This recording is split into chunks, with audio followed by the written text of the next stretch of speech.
মৰমৰ ছাত্ৰ-ছাত্ৰীসকল, আজি আমি সৈনিক স্কুল গোৱালপাৰাৰ পলিটিৰ কিছুমান কুৱেশ্যন আৰু আনচাৰ ডিছকাশ্যন কৰিম।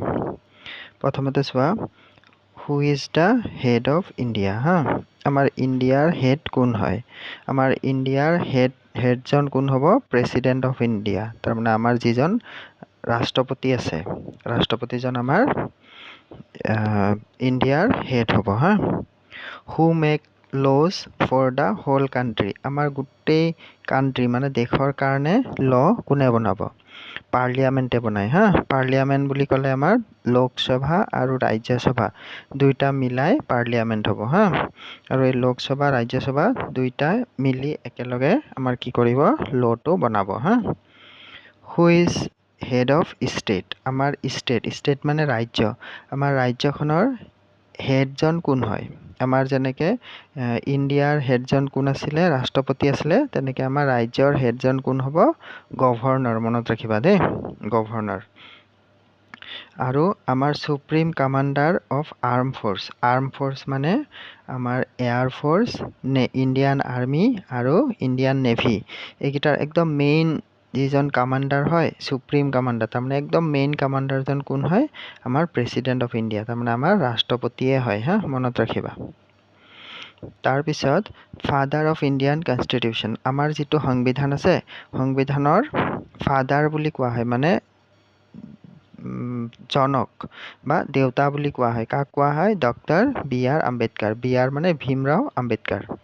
When was constitution adopted? আমাৰ কনষ্টিটিউশ্যনটো কেতিয়া গ্ৰহণ কৰা হৈছিলে, এডপ্ট কৰা হৈছিলে?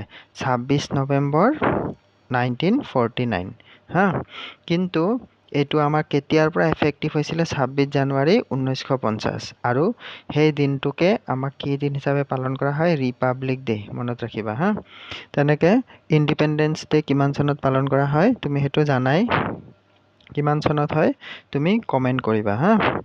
আৰু ৰিপাব্লিক ডে আৰু ইণ্ডিপেণ্ডেঞ্চ ডেৰ মাজত ডিফাৰেঞ্চটোনো কি সেইটো কমেণ্ট ছেকশ্যনত ক'বা। What are fundamental right? আমাৰ ফাণ্ডামেণ্টেল ৰাইটছ কেইটা কি কি? আমাৰ 6টা ফাণ্ডামেণ্টেল ৰাইটছ আছে। মনত ৰাখিবা। একদম অৰিজিনেলি 7টা আছিলে, এতিয়া ৰাইট টু প্ৰপাৰ্টি, তাৰমানে আমাৰ সম্পত্তিৰ যিটো অধিকাৰ, সেইটো আমাৰ ফাণ্ডামেণ্টেল ৰাইটৰ পৰা আঁতৰাই দিছে। তেনেকৈ ফাণ্ডামেণ্টেল ৰাইট কিছুমান হ'ল ইকুৱেলিটি, ফ্ৰীডম, এনেকৈ আমাৰ টোটেল কেইটা থাকিব? 6টা থাকিব ফাণ্ডামেণ্টেল ৰাইট। তাৰপিছত হাউ মেনি হাউচেছ ইন পাৰ্লিয়ামেণ্ট? পাৰ্লিয়ামেণ্টৰ আমাৰ কেইটা হাউচ থাকিব? 2টা হাউচ থাকিব, এটা লোকসভা আৰু এটা ৰাজ্যসভা। হাউ মেনি ষ্টেট ইন ইণ্ডিয়া? আমাৰ ইণ্ডিয়াত কেইটা ৰাজ্য আছে? আমাৰ এতিয়া বৰ্তমান 28টা ষ্টেট আৰু 8 ইউনিয়ন টেৰিটৰিজ আছে। মনত ৰাখিবা। আৰু আমাৰ প্ৰাইম মিনিষ্টাৰ, আমাৰ প্ৰাইম মিনিষ্টাৰ হ'বলৈ মিনিমাম এজ কিমান লাগিব? মনত ৰাখিবা, 25 ইয়াৰ্ছ হ'ব লাগিব মিনিমাম। এতিয়া আমাৰ প্ৰাইম মিনিষ্টাৰ কোন হয়? কমেণ্ট ছেকশ্যনত ক'বা। ভোটিং এজ ইন ইণ্ডিয়া, তোমালোকে ভোট দিয়া দেখিছা, ঘৰত মা, দেউতা, দাদা, বাইদেউ সিহঁতক ভোট দিয়া দেখিছা। সেই ভোটিং কিমান বছৰ হ'লে ভোট দিব পাৰে সেইটো মোক ক'বাচোন কমেণ্ট ছেকশ্যনত। মই বাৰু কৈ দিছোঁ, এইটো 18 ইয়াৰ্ছ হ'লে ভোট দিব পাৰে। 18 ইয়াৰ্ছ, একদম মিনিমাম 18 ইয়াৰ্ছ বা তাতকৈ ডাঙৰ হ'ব লাগিব।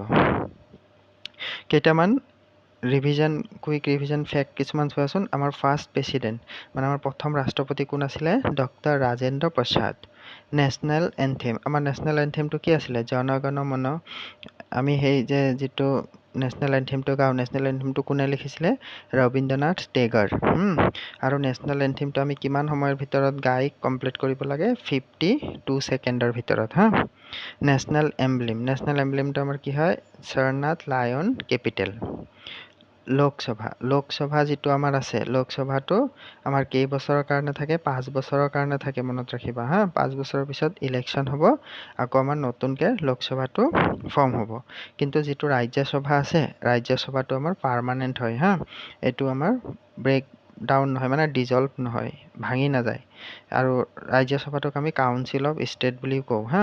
লোকসভাটোক হাউচ অফ পিপল বুলিও কওঁ। তাৰপিছত who is called the first citizen of India. আমাৰ ফাৰ্ষ্ট চিটিজেন অফ ইণ্ডিয়া বুলি কাক কোৱা হয়? মনত ৰাখিবা, প্ৰেচিডেণ্ট হা। আমাৰ প্ৰেচিডেণ্ট যিজন আছে, মানে যিজন ৰাষ্ট্ৰপতি আছে, সেইজন আমাৰ ফাৰ্ষ্ট চিটিজেন হয়। যেতিয়া আমাৰ চেঞ্চাছ কৰোঁতে যিটো আমাৰ নামবিলাক লিখা হয়, একদম চবচে প্ৰথমত থকা মানুহজনৰ নামটোৱে আমাৰ প্ৰেচিডেণ্টজন হয়। The constitution of India was adopted on. আমাৰ কনষ্টিটিউশ্যনটো কেতিয়া এডপ্ট কৰা হৈছিলে? অলপ আগত আমি পঢ়ি আহিছিলোঁ, 26 November 1949, 26 November 1949। How many fundamental rights are there in Indian constitution? Indian কনষ্টিটিউশ্যনৰ কেইটা ফাণ্ডামেণ্টেল ৰাইট আছিলে? ফাণ্ডামেণ্টেল ৰাইট মানে মৌলিক অধিকাৰ হা। ফাণ্ডামেণ্টেল ৰাইট আমাৰ কেইটা আছিলে? তোমালোকক কৈছিলোঁ অৰিজিনেলি 7টা আছিলে, কিন্তু এটা আমাৰ ডিলিট কৰি দিলে, গতিকে এতিয়া আমাৰ কেইটা আছে? টোটেল 6টা ফাণ্ডামেণ্টেল ৰাইট আছে হা। ইয়াৰ পিছত which house of parliament is permanent? আমাৰ পাৰ্লিয়ামেণ্টৰ কোনটো হাউচটো পাৰ্মানেণ্ট হয়? আমি অলপ আগত পঢ়ি আহিছোঁ, কোনটো আছিলে ক'ব পাৰিবা? ৰাজ্যসভা ন। ৰাজ্যসভাটো আমাৰ পাৰ্মানেণ্ট হয় হা। মিনিমাম এজ, ভোটিঙৰ কাৰণে মিনিমাম এজ আমাৰ কিমান আছিলে? 18 ইয়াৰ্ছ আছিলে। অকণমান আগতে তোমালোকক কৈ আহিছিলোঁ।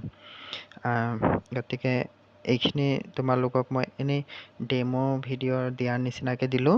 এইখিনি মনত ৰাখিবা। আমি ডিটেইলছ এটা এটাকৈ টপিক গ্ৰেজুৱেলি ডিছকাশ্যন কৰি যাম, যাতে তুমি এক্সাম দিব পাৰা হা। ভালকৈ